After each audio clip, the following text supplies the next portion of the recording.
الحمد للہ وکفى وسلام علی عباده الذین اصطفى خصوصا علی افضلهم وخاتم النبیین محمد الامین وعلى آلہ وصحبہ اجمعین اما بعد اعوذ باللہ من الشیطان الرجیم بسم اللہ الرحمن الرحیم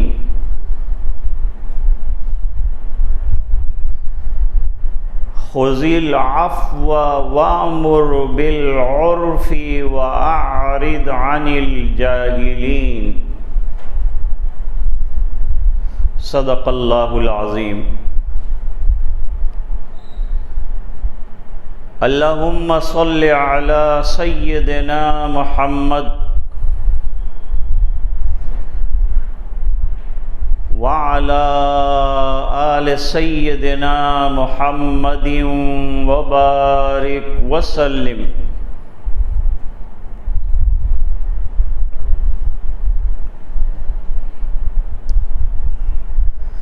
قرآن کریم کا ہر مضمون اپنی جگہ بڑا اہم ہے،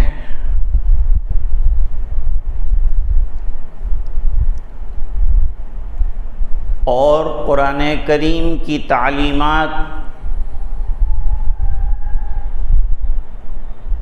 اخلاق کا بڑا اونچا معیار سکھاتی ہیں۔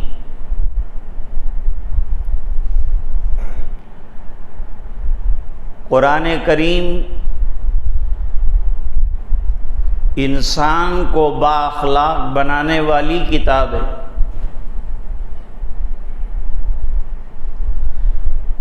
حضور پاک صلی اللہ علیہ وسلم کو بھی اللہ نے یہ کمال عطا فرمایا تھا۔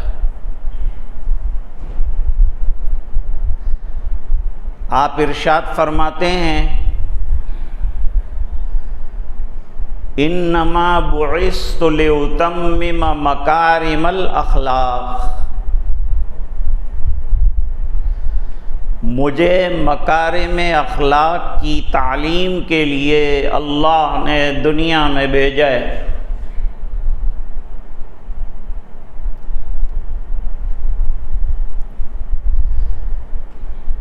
جو تعلیمات قرآن کریم کی رہی ہیں، اس پر سب سے پہلے صحابہ کرام رضوان اللہ تعالی علیہم اجمعین نے حضور کے اشارے کے مطابق عمل کیا۔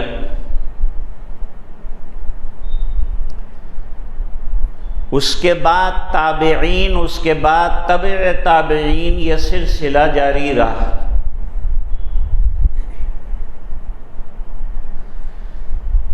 یہ بات اچھی طرح یاد رکھیے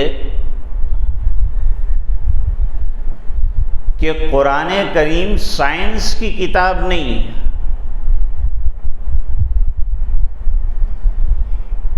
قرآن کریم اخلاق عالیہ اور انسان بنانے والی کتاب ہے۔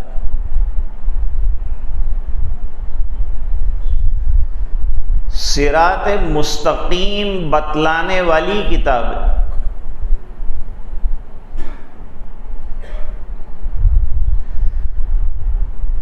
دین متین پر چلنے کا راستہ ہموار کرنے والی اور بتانے والی کتاب ہے۔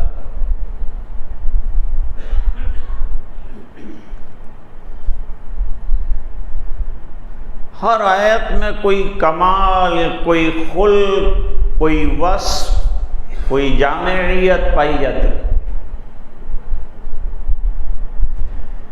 اللہ کے کلام کی برابری تو کوئی کر نہیں سکتا۔ اس کے بعد حضور پاک صلی اللہ علیہ وسلم کے کلام اور ارشادات کا نمبر آتا ہے۔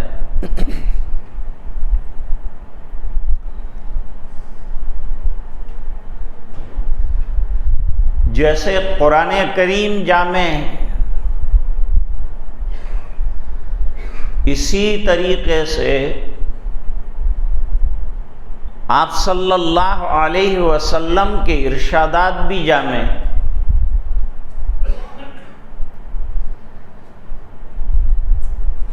جامع کا کیا مطلب؟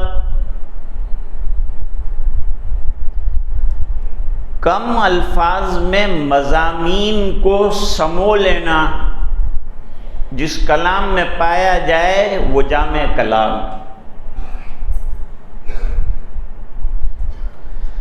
خیر الکلام ما قل و دل، بہترین کلام وہ ہے جو تھوڑا ہو، چھوٹا ہو اور مدلل۔ اس نے کہا، اس نے کہا، اس نے سنا، اس نے سنا، یہ کوئی دلیل نہیں۔ جب بات کرے تو دلیل احادیث سے پیش کرے، قرآن کریم سے پیش کرے، اقوال بزرگاں سے پیش کرے، تو اس کا سننا اور اس پر عمل کرنا اور یہ قابل اعتبار ہے۔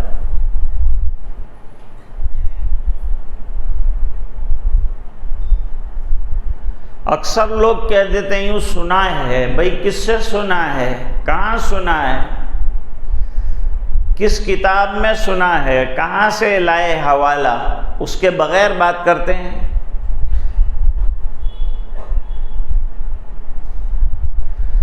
سید سلیمان ندوی رحمۃ اللہ علیہ فرماتے ہیں،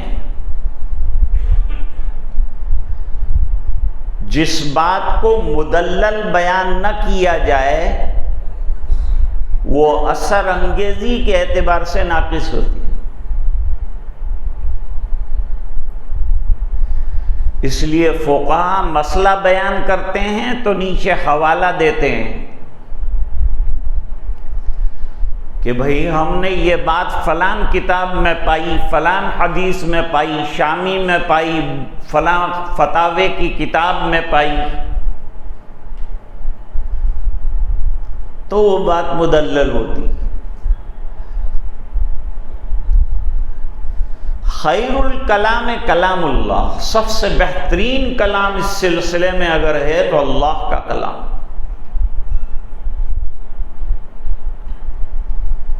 خطبے میں امتحان ایک آیت بڑھائی جاتی ہے جس پر خطبے کی انتہا ہو جاتی ہے جمعہ کے دن۔ ان اللہ یامر بالعدل والاحسان وایتاء ذی القربى،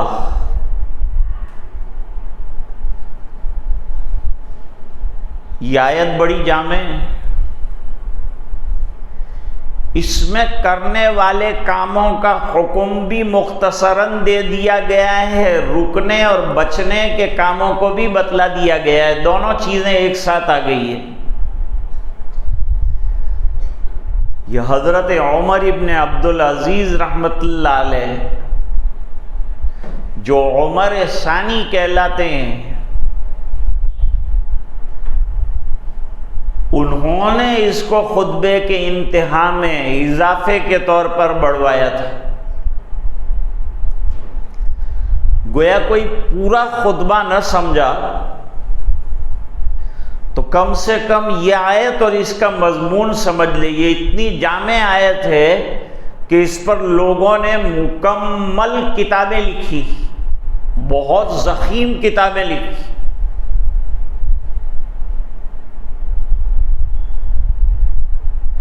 اسی طرح قرآن کریم میں ایک آیت،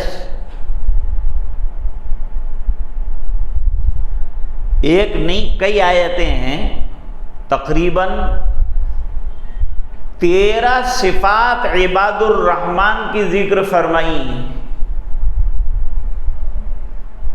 یہ 13 صفات پر بھی لوگوں نے کتابیں لکھی ہیں۔ قرآن کریم تو علوم کا گنجینہ ہے، ذخیرہ ہے،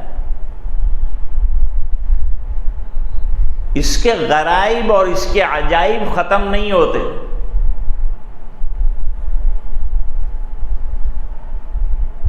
ایسی ہی ایک آیت میں نے آپ کے سامنے پڑھی،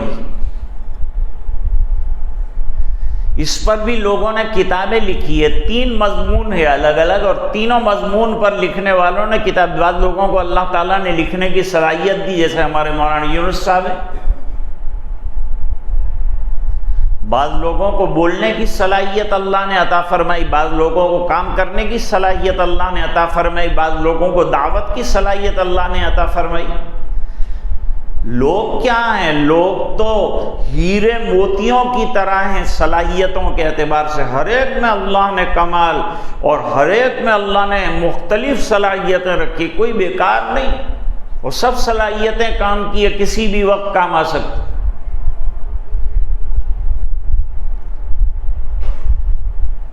سورۃ الفرقان میں عباد الرحمن کی 13 صفات بیان کی ہیں، اس پر بھی اب کتابیں چھپ کر آئی ہیں، پہلے بھی کتاب چھپی تھی، ابھی بھی کتابیں چھپ رہی ہیں۔ قرآن کے عجائب ختم ہی نہیں ہوتے، اس کے غرائب چلتے ہی رہیں گے، اور یہ کتاب ایسی ہے کہ پڑھتے پڑھتے پرانی نہیں ہوگی، نئی کے نہیں رہے گی، اور جب تلاش کریں گے تب نئی چیزیں اندر سے نکھر کر آئیں گی، اور علماء ہمارے سامنے بیان کرتے ہی رہیں گے۔ شروع میں اور ابتدائے اسلام میں، مکی زندگی میں بھی اور مدنی زندگی میں بھی، اسلام پر اور نبی پر اعتراضات کرنے والے جب آتے تھے اور اعتراضات کرتے تھے تو حضور کوئی جواب نہیں دیتے تھے، جواب میں اعوذ اور بسم اللہ کے بعد قرآن کریم کی تلاوت شروع کر دیتے تھے، چند آیتیں سناتے تھے۔ وہ لوگ عربی داں اور زبان دان تھے، فوری طور پر اس کی جامعیت کو سمجھ جاتے تھے، ایمان لے آتے، ایمان قبول کر لیتے۔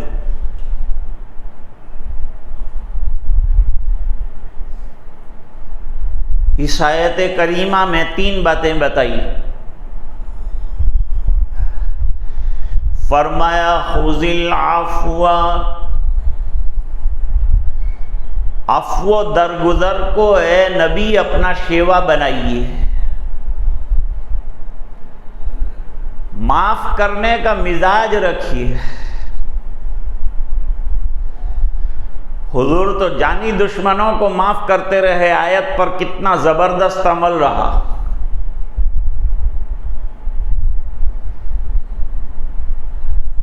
یہ اخلاق کا نہایت اعلیٰ پہلو ہے کہ سامنے والا ظلم کرے ہم معاف کریں،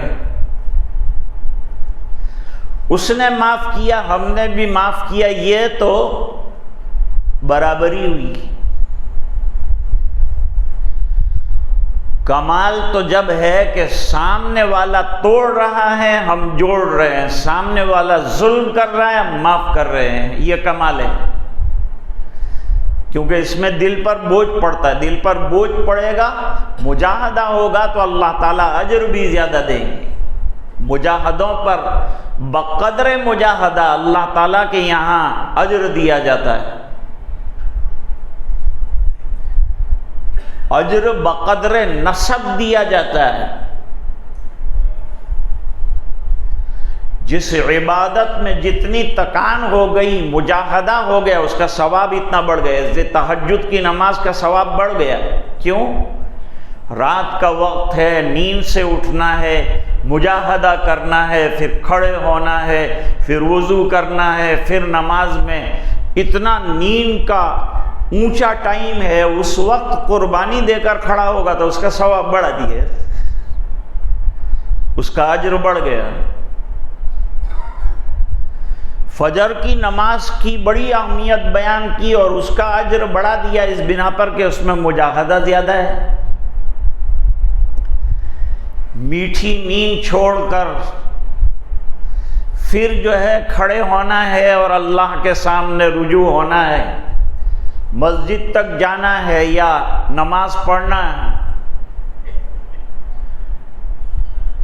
کہتے ہیں شیطان جو لوگ رات کو نماز پڑھ کے نہیں سوتے گرہیں لگا دیتا ہے گدی پر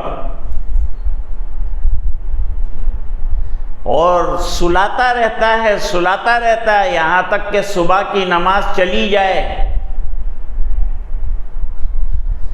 اور کہتا ہے ابھی بہت لمبی رات ہے، سو آرام سے سو، اور جب نماز ضائع ہوتی ہے تو خوش ہو جاتا ہے کیونکہ بڑی کام کی، صبح کی نماز پڑھ لی، اللہ کی محبت کے امتحان میں کامیابی۔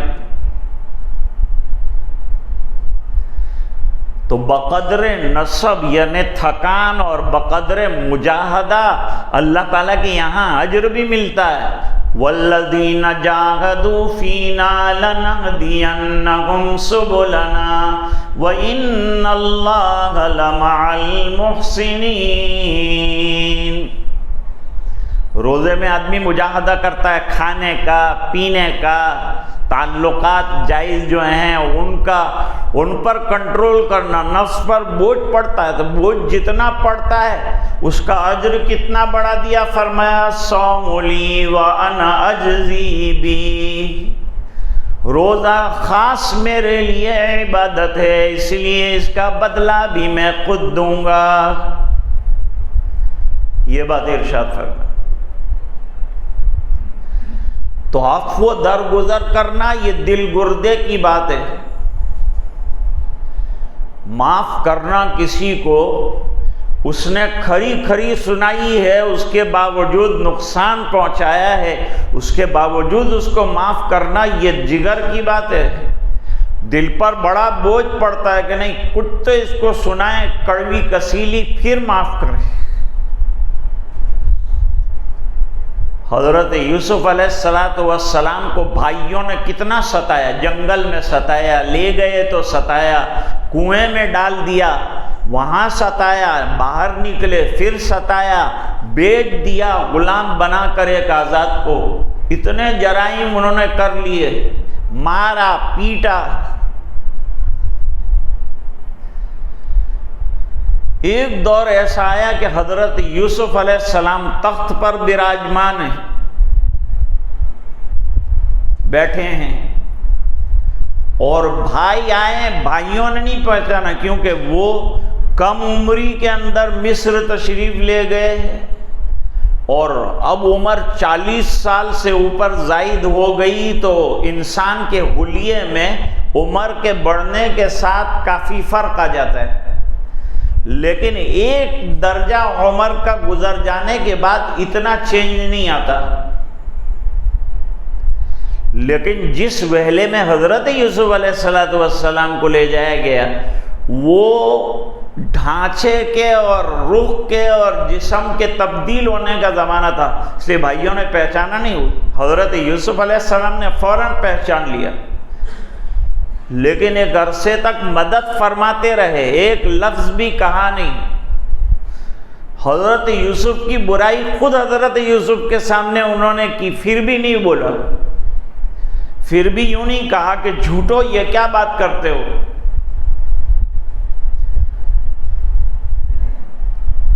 بنیامین کے توشے میں سے پیمانہ نکلا تو بھائیوں نے کہا کہ اگر اس نے چوری کی ہے تو اس کا ایک اور بھائی تھا اس نے بھی چوری کی تھی۔ قالوا یسرق فقد سرق اخ له من قبل،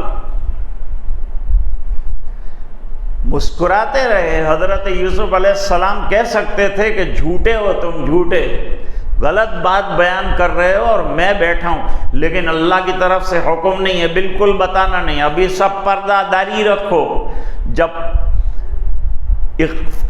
انکشاف راز کرنے کا موقع آئے گا جب ہم بتائیں گے، جب بتانا وہ وقت ہوگا بتانے کا، جب یہ راز کھولنا، اس سے پردہ ہٹانا۔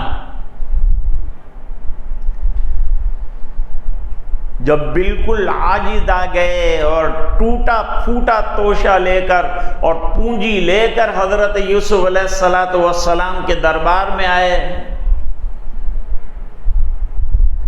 تو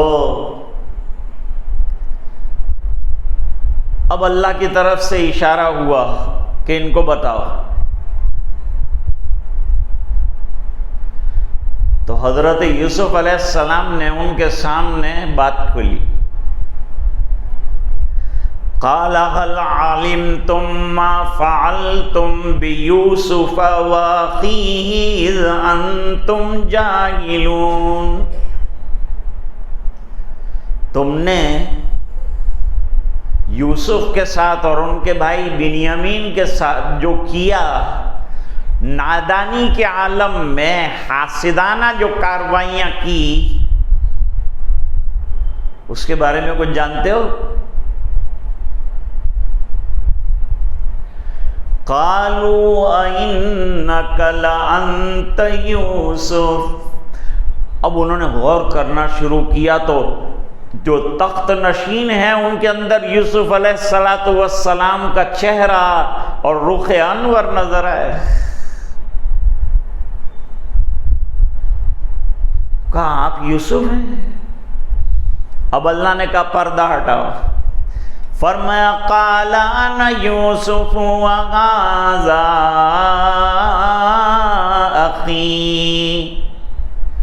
میں یوسف ہوں اور یہ میرا بھائی جس کو میں نے ایک حکمت سے اپنے پاس روک دیا، یہ بنیامین ہے.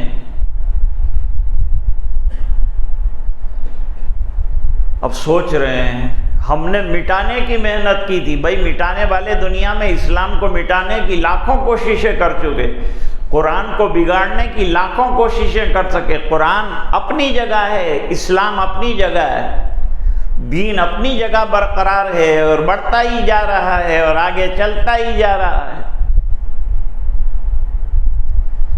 ایسا کیوں ہوا؟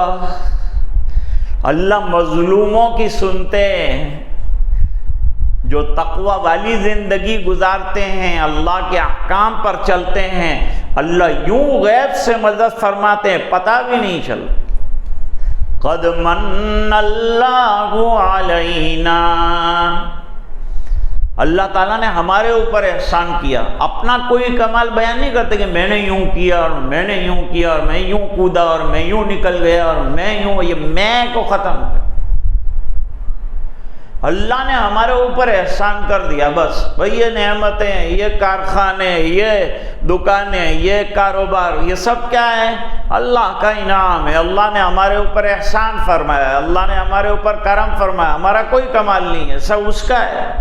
دیا ہوا اس کا ہے. وہ لے، وہ دے، وہ زیادہ دے، وہ مقدار بڑھا دے، وہ کم کر دے، کسی کو نہ دے کسی کو دے. سب حکمتیں ہیں. نہ دیا گیا تو بھی مصلحت ہے، دیا گیا تو بھی نعمت ہے. اور یہ کیوں کیا اللہ تعالیٰ نے؟ إِنَّهُ مَن يَتَّقِ وَيَصْبِرْ فَإِنَّ اللَّهَ لَا يُضِيعُ أَجْرَ الْمُحْسِنِينَ. جس کی زندگی میں دو صفات آ جائیں، تقوی اور صبر، تو اللہ تعالیٰ ان کو نوازتے ہیں. تو ہم کو بھی اللہ تعالیٰ نے تقوی کی نعمت بھی عطا فرمائی اور اتنے عرصے تک صبر و تحمل کرتے رہے. حکم اللہ کی طرف سے صبر کا تھا تو صبر کرتے رہے. تو اللہ نے نواز کے وہ حسیر سے اٹھا کر سریر پر بٹھا دیا اور غیابت الجب سے نکال کر غایت الحب پر بٹھا دیا. اب بھائی گھبرائے کہ یہ تو ہماری پول کھل گئی، ہم نے جو کچھ ان کے ساتھ کیا وہ تو بالکل سامنے آ گیا.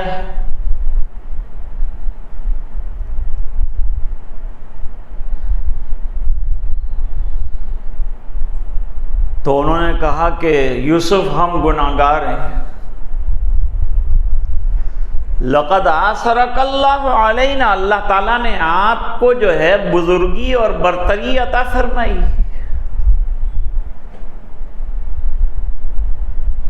اللہ نے واقعی آپ کے اوپر احسان کیا، ورنہ مٹانے میں اور ختم کرنے میں ہم نے کوئی کمی نہیں رکھی تھی. آج دنیا اسلام کو مٹانے میں کوئی کمی اور کوئی کسر باقی نہیں رکھ رہی ہے، اس کے باوجود دنیا میں مسلمانوں کی تعداد الحمدللہ بڑی ہے۔ اگرچہ ہم لوگ اعمال میں کمزور ہیں، لیکن کچھ رونے والے دھونے والے اللہ والے روتے ہیں، اللہ ہم کو بچائے رکھ۔ ان کی برکتوں سے، ان کی نمازوں، ان کی دعاؤں کی برکتوں سے اللہ نے ہم کو بچا رکھا ہے۔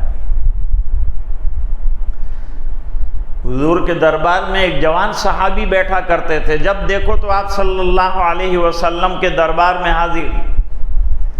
بڑا بھائی آیا، آ کر اس نے کہا حضور اس کو کچھ سمجھائیے، کچھ کام نہیں کرتا، میرے اوپر بوجھ بنا ہوا ہے، اس کا خرچہ میرے کو چلانا پڑتا ہے، اس کا مجھے پورا کرنا پڑتا ہے، اس کو سمجھائیے، ہٹا کٹا ہے، کچھ کام کرے۔ حضور پاک صلی اللہ علیہ وسلم نے فرمایا کہیں ایسا نہ ہوتا ہو بھائی کہ اس کی برکت سے اللہ تجھے دے رہے ہو، تو اس کی برکت سے کھا رہا ہو، تو اسے بیکار سمجھ رہا ہے، لیکن یہ صحبت رسول میں بیٹھتا ہے، اللہ اللہ کرتا ہے، اس کے فیض سے اور اس کی برکت سے اللہ تجھے بھی کھلا رہا ہے، کہیں ایسا نہ ہو۔ تو بچوں کو کھلانا پلانا یہ ہمارا کمال نہیں ہے، یہ اللہ کا فضل ہے، معلوم نہیں کون کس کا رزق کھاتا ہے، اور جس کی مقدر میں اللہ نے جو روزی رکھی ہے وہی تو کھاتا ہے، وہ کسی غیر کے مقدر کی تھوڑے ہی کھاتا ہے۔ اب گھبرائے کہ اب ہماری پکڑ آئے گی، پکڑ کا وقت بالکل آ گیا ہے، بالکل گناہ ہمارے رنگے ہاتھوں ہم پکڑے گئے ہیں، جس کے ساتھ ہم نے زیادتیاں کی ہیں وہ سامنے موجود ہے، اور ایسی پوزیشن میں کہ سزا دے سکتا ہے، جیسے اللہ تعالیٰ اپنی پوزیشن میں اتنے مضبوط اور طاقتور ہیں کہ اس کی احاطہ قدرت سے اور اس کی پکڑ سے کوئی باہر نہیں نکل سکتا ہے۔ تو جب گھبرائے کہ بھائی کو کیا کریں گے اب، تو چاہتے تو اب یاد دلاتے کہ تم نے یوں کیا تھا، تم نے یوں کیا تھا۔ ہم لوگ بھی کسی کو کہتے ہیں کہ تنے تو بابر مارے مارے نہ ٹڑا ڈوچا کائلا کھوجو ہیں پڑ جاؤں تنے معاف کر، تو نہیں کہتے، ہم سناتے ہیں، کھری کھری سناتے ہیں، کسی کو معاف کرنا ہوتا ہے کہیں کا نہیں رکھتے۔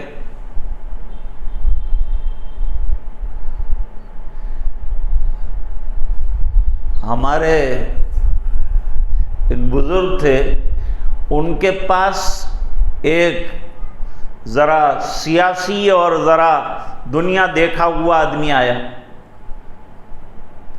اب جو سیاسی اور دنیا دار ہوتے ہیں وہ سمجھتے ہیں کہ مولوی کچھ نہیں سمجھتا، اور مولوی یہ سمجھتا ہے کہ یہ کچھ نہیں سمجھتا۔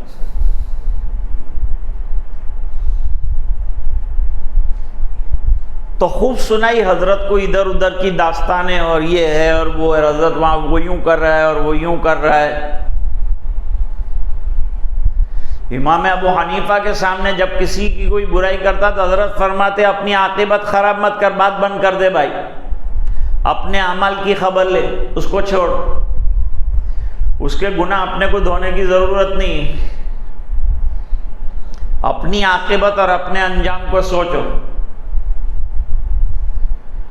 تو بہت کچھ کہنے کے بعد یوں کہا کہ حضرت دل میں کچھ برا مت ماننا۔ حضرت نے فرمایا میں نے تو اللہ کو بٹھایا ہے، تیری گندی باتوں کو تھوڑا بٹھایا، دل کے اندر میں نے اللہ کو بٹھا رکھا ہے، اللہ کی عظمتوں کو بٹھا رکھا ہے، ایسی گندے باتیں بٹھاؤں گا تو اللہ روانہ ہو جائیں گے،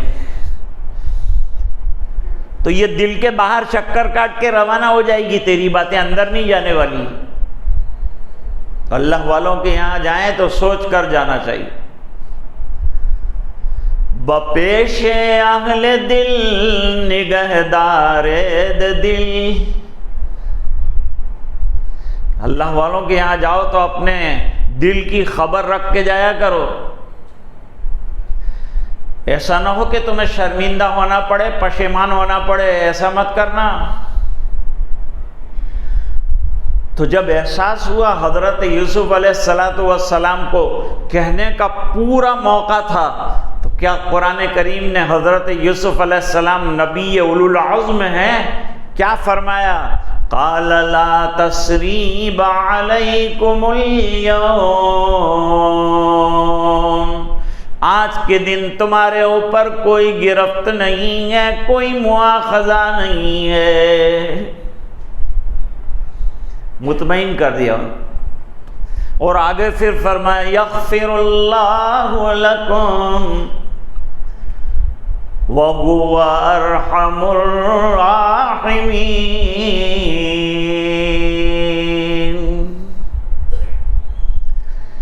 میں تمہارے لیے تمہاری کوتاہیوں پر اللہ کے دربار میں مغفرت کی دعا بھی کروں۔ ابا جان کو جب کہا تھا تو ابا جان نے کہا تھا سوف استغفر لکم ربی، میں سوچ کر بعد میں غور کر کے پھر جو ہے مغفرت کی دعا کرتا ہوں، کوئی مقبول رات بڑی آئے، لیلۃ القدر آئے یا پچھلی رات ہوگی جب تمہارے لیے دعا کروں گا۔ اور نوجوان یوسف نے کہا اسی وقت تم کو معاف کرتا ہوں۔ تو نوجوانی میں حوصلے بلند رکھو،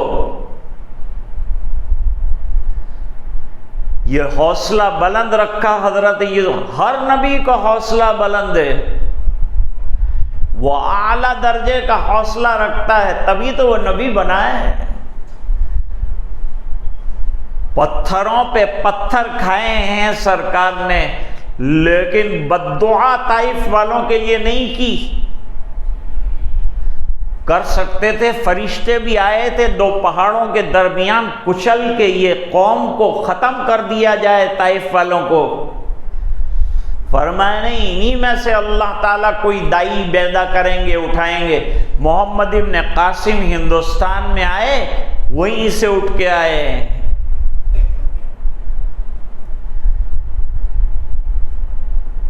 تو یہ دعا کی حضرت یوسف علیہ السلام نے، اور ایک بھی بات جو ہے انتقام کی نہیں بتائی۔ یہ بات حضور پاک صلی اللہ علیہ وسلم کی زندگی میں بطریق اتم پائی جاتی ہے۔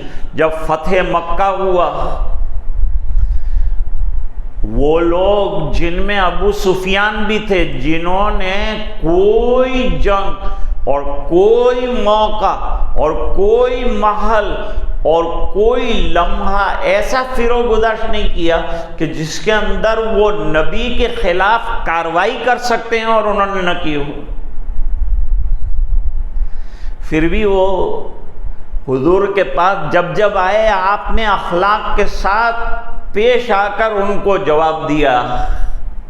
بد اخلاقیوں کا جواب اخلاق کے ساتھ دیا جائے گا، بد دعاؤں کا جواب دعاؤں سے دیا جائے گا۔ یہ دل گردے کی بات ہے، حوصلے کی بات ہے، ہر ایک کے بس کی روگ نہیں ہے۔ مارا تھی یہ نہیں تھا بھائی، ٹھیک ہے معاف کری دیا، پچھی تارا مارے دعا بھی اوپر دی کروانی، یہ مارا تھی تھا نہیں۔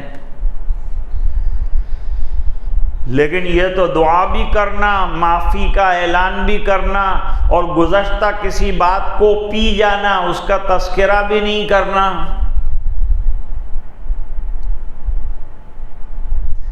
میں انگلینڈ میں تھا ایک مرتبہ، وہاں کی مسجد کے اندر کچھ خلفشار ہوا پہلے دن رمضان میں، تو ایک صاحب کھڑے ہوئے، انہوں نے نام لے کر جو ہے ہر ایک کو ڈانٹا، برا کہا، اس کی برائیاں جو ہے مائک کے اوپر کھڑے ہو کر بیان کی۔ اور 27 دن کے بعد ندامت ان کو ہوئی تو پھر مائک لے کے کھڑے ہوئے۔ یوں نہیں کہتے ہیں کہ بھئی میرے سے غلطی ہوئی تھی، میں نے بہت زیادتی کر دی تھی، یہ کہا تھا وہ کہا تھا، معاف کر دیا جائے۔ پھر دوبارہ وہ تمام باتیں دہرائی کہ میں نے اس کو ایسا کہا تھا، میں نے اس کو ایسا کہا تھا، یہ ہے بھی ایسا ہی، لیکن بھائی میں آپ کی معافی مانگتا ہوں۔ یہ تو کیا معافی مانگنا ہوں۔ ابو سفیان کو لے کر حضرت عباس حضور صلی اللہ علیہ وسلم کی خدمت میں آئے، راستے میں حضرت عمر رضی اللہ تعالیٰ عنہ نے دیکھا، ارے یہ ظالم کہاں جا رہا ہے؟ کہا حضور کے پاس لے کے جا رہا ہوں۔ کہا ٹھہر جا، اس کو تو ابھی یہاں پہلے ختم کرنا ہے، وہاں جانا نہیں ہے۔ حضرت عمر حضور کے جلاد ہیں، جتنے سزا کے لائق لوگ ہیں ان کو سزا دینے کے لیے حضور نے حضرت عمر کو طے کیا تھا، اس لیے بہت سی مرتبہ کہتے تھے کہ اس کو ٹپکا دو، حضور جلاد تھے نا، حضور کے جلاد ہیں، لیکن حضور منع فرماتے۔ تو کہا ٹھہر جاؤ عباس، اس کا میں ذرا خبر لے لوں تلوار سے، پھر تم آگے جاؤ۔ حضرت عباس نے کہا ابو سفیان سے کہ چل جلدی، یعنی یہ جو آ گئے تو تیری جان کی خیر نہیں ہے۔ لے گئے حضور کے پاس بٹھایا، آپ صلی اللہ علیہ وسلم نے یک لخت معاف فرما دیا، جاؤ معاف کر دیا۔ ارے حضور میں ایمان لانا چاہتا ہوں، ارے تم ایمان بھی لے آؤ، اللہ پر ایمان لانے میں کون رکاوٹ بننے والا ہوتا ہوں، جاؤ معاف کر دیا تم۔ دلوں کے اندر ایمان کا جم جانا اور بشاشت قلب کا آنا یہ دیر سے ہوتا ہے۔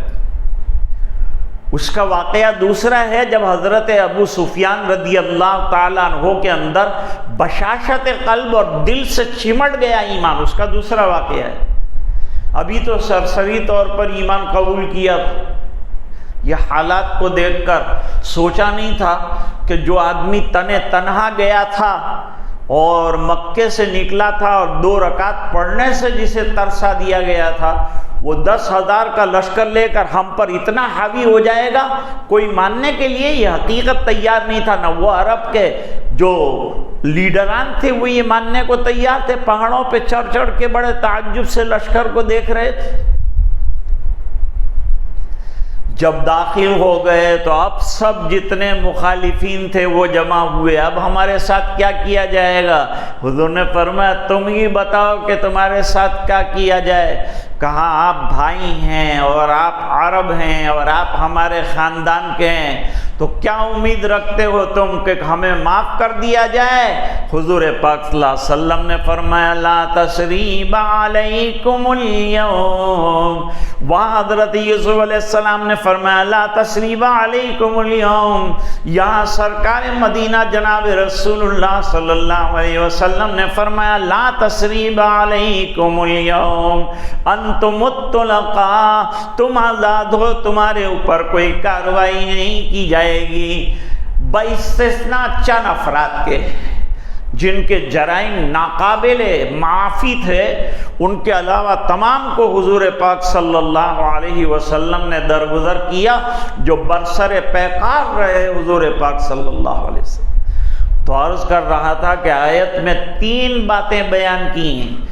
خذ العفو، اے نبی عفو درگزر کو شیوا بنائیے، جب تک قتال اور فیصلوں کا حکم نہیں آ جاتا وہاں تک بنائیے، اور نیکیوں کا لوگوں کو اور اچھی باتوں کا لوگوں کو حکم کیجئے، اور کندے ناتراش اور نادان آپ کے ساتھ بحث و مباحثہ کریں، چھوڑ دو، ان کے ساتھ بحث کرنے سے کوئی فائدہ نہیں ہے، آپ اپنے کام میں لگے رکھیے، فضول سوالوں کے جواب دینے میں مت لیجیے، ورنہ آپ کو اصل دعوت کے کام سے اور تبلیغ سے وہ روک دیں گے۔ اس پر ایک بہت اچھا واقعہ حضرت امام بخاری رحمۃ اللہ علیہ نے نقل فرمایا، لیکن وقت سامنے کی گھڑی 25 بتا رہی ہے، ہمیں ختم کرنا ہے۔ وآخر دعوانا الحمدللہ رب